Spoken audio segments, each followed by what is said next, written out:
எல்லா நலமும் எல்லா வளமும் பெற்று இன்புற்று வாழ வாழ்த்துக்களுடன் வணக்கம். இந்த பதிவில் வாரம் ராசி பலன் 24/11/2024 ஞாயிற்றுக்கிழமை முதல் 30/11/2024 சனிக்கிழமை வரையிலான வாரம் ராசி பலன்.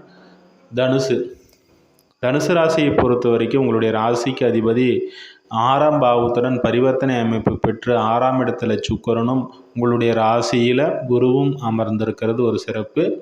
அதே போல் ஜாதகம் பார்க்க விரும்புகிறவங்க என்னுடைய வாட்ஸ்அப் எண்ணிற்கு தொடர்பு கொள்ளுங்கள். அலைபேசியில் வேண்டாம். நிறைய ஃபோன் கால் வர்றதுனால என்னால் தொடர்பு கொள்ள முடியறதில்ல. ஏதாவது ஒரு ஜாதக குறிப்பு, அதே போல் யாருடையனாவது அலைபேசியில் முக்கியமாக பேசி கொண்டு இருக்கக்கூடிய அமைப்பில் உங்களுடைய அழைப்பை என்னால் எடுக்க முடியாது. அதனால் வாட்ஸ்அப்பில் தொடர்பு பண்ணி அதற்கான அமைப்புகளை நாங்கள் உங்களுக்கு சொல்வோம். நன்றி.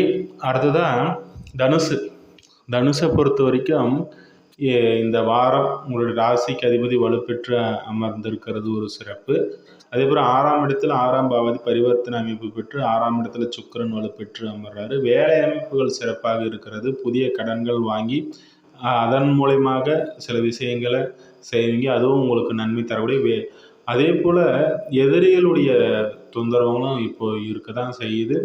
அதாவது நீங்கள் கடன் வாங்கியிருந்தீங்கன்னா அந்த கடனை கட்டும் பொழுது கொஞ்சம் கவனத்துடன் இருங்க. டாக்குமெண்ட் சம்மந்தப்பட்ட விஷயங்கள்லையும் அதே போல் உங்களுடைய ராசியுடன் இங்கே பரிவர்த்தனை அமைப்பு சுக்கிரன் பெறதுனால உங்களோட ராசியிலே சுக்கிரன் அமர்ந்துருவார். ஒரு வகையில் லாபம், மூத்த வகையில் அனுகூலத்தை தந்தாலும் கடன் வாங்கக்கூடிய ஒரு அமைப்புகளில் சில சிக்கலை ஏற்படுத்தி அதன் மூலயமாக ஒரு மன சஞ்சலவை ஏற்படுது. அதில் ஒரு கடன் வாங்கி புதிதாக அந்த கடனை கட்டக்கூடிய அமைப்பிலும் சரி, புதிதாக கடன் வாங்கக்கூடிய அமைப்பிலும் சரி, டாக்குமெண்ட் விஷயங்களில் கவனமாக இருங்க. அடுத்ததான் உங்களுடைய ராசிக்கு அதிபதி பரிவர்த்தனை மூலம் உங்கள் ராசியிலே வலுப்பெறுவது என்பது சிறப்பு.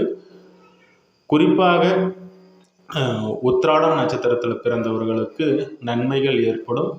இங்கே சந்திரனுடன் குரு இணைந்து குரு சந்திர அதியோகம் என்ற அமைப்பில் வளர்ப்பிறை அமைப்பில் பிறந்தவர்களுக்கெல்லாம் உடல் ரீதியிலும் மன ரீதியிலும் அதே போல் திடீர் அதிர்ஷ்ட வாய்ப்புகள் உண்டாகக்கூடிய ஒரு அமைப்பெல்லாம் உண்டாகும். உங்கள் குடும்பம் வருமானம் சம்மந்தப்பட்ட விஷயங்களில் நன்மைகள் ஏற்படக்கூடிய அமைப்பு. 3ஆம் இடத்துல சனி பலமாக அமர்ந்திருக்கிறதுனால எடுக்கக்கூடிய முயற்சிகள் உங்களுடைய சகோதரர் வகையில் மூலியமாகவும் நன்மைகள் ஏற்படக்கூடிய ஒரு அமைப்புலாம் இப்போது உண்டாக போகிறது. அதே இல்லத்தரசிகளை பொறுத்து 12ஆம் இடத்துல இங்கே புதன் அமர்ந்து குருவின் பார்வை பெறாத இல்லத்தரசிகளுக்கும் உடல் சுகம் ஏற்படும். அதே மன ரீதியிலையும் நல்ல ஒரு தெளிவான அமைப்பு. கணவன் மனைவிக்கு இடையிலையும் நல்ல ஒரு அமைப்பு. நண்பர்களுக்கு இடையிலும் நல்ல ஒரு அமைப்பு ஏற்படக்கூடிய ஒரு அமைப்பு. அதே போல் கூட்டு தொழில் செய்பவர்களுக்கும் வெளி தூரத்தில் முதலீடுகள் செலுத்தி அதன் மூலமாக ஆதாயம் பெறக்கூடிய ஒரு அமைப்பு. படிக்கும் மாணவ மாணவியர்களுக்கு நன்மை ஏற்படக்கூடிய ஒரு அமைப்பு. அதே போல் உங்கள் குழந்தைகள் விஷயத்தில் மட்டும் கொஞ்சம் கவனமாக இருங்க. 8ஆம் இடத்துல நீச்ச அமைப்பில் இருக்கிறாரு. அதனால் சந்திரனும் சரியான ஒரு அமைப்பில் இல்லை. அதனால் வெளி தூரத்தில் வசிக்கக்கூடியவர்களும் அதே போல் குழந்தைகள் அதே போல் வெளி தூர விஷயங்களில் அலைச்சல்கள் உண்டாகக்கூடிய அமைப்பும். உங்களுடைய குழந்தைகளுடைய உடல் நலத்தை கவனத்தில் கொள்வது நல்லது. அதே போல் வீண் அலைச்சல்களும் இப்போது உண்டாகக்கூடிய ஒரு அமைப்பு. அதாவது ஐனபோக சுகஸ்தானம் உடல் நிலையில் கொஞ்சம் கவனம் செலுத்துவது தனுசு ராசிக்காரர்களுக்கு நன்மை அளிக்கக்கூடியதாக இருக்கும். வண்டி வாகனம் சேர்க்கை உண்டாகக்கூடிய ஒரு அமைப்புலாம் இந்த வாரம் உங்களுக்கு உண்டு.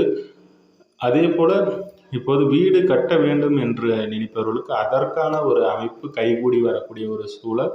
அதே போல் இப்போது நிலத்தை விற்று புதிதாக ஒரு இடத்தை வாங்கி போடலாம்னு நினைக்கிறவங்களுக்கு இது நல்ல ஒரு அமைப்பு தரக்கூடிய ஒரு வாரமாக இந்த வாரம் அமைகிறது. அடுத்ததாக மகரம் ராசியில் சந்திப்போம் நண்பர்களே. நன்றி, வாழ்த்துக்கள்.